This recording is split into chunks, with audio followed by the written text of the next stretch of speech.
Bata diring naligo ni takna sa ka auto horn. Sini naligo siya sa suba. Bali niyang langoy-langoy. Ligo jud.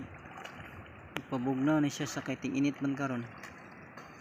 Niya langoy-langoy tapos sa kubos baling kaligo. Summer man. Bali langoy-langoy niya. Murag sa katuig kas ara kaligo ba. Hangop ko'y kaligo. Lamia kami pagki kaligo ni ba.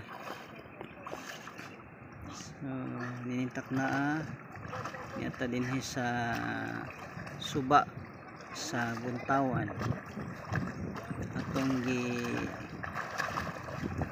wag video ning atong bata na bali niya langoy-langoy tungod kay kaganiha pa ni siya kaliguon so ato siyang gikuyugan din aron mabuhong siya og kinaligo langoy gyud hulong-hulong gid siya ganahan siya sa tubig say unsa ang tubig ha nindot dili nindot bugnaw daw kuno nay pagkainit kainit piyawas tubig dire bugnaw dili kainit ay bato naman ang gasdaplin.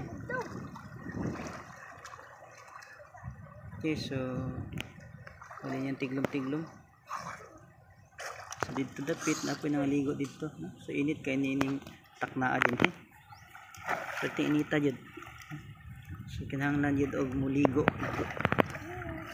Kay grabe ka init sa panahon. Sa oras. Basta. Kinahanglan jud sa pabugnaw. Inom dahan tubig. Okay, so langoy yun.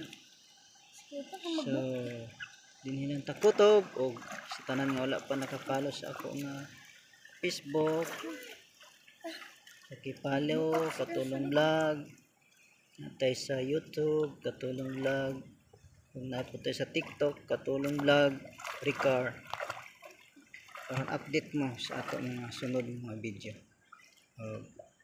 Thank you and God bless us all.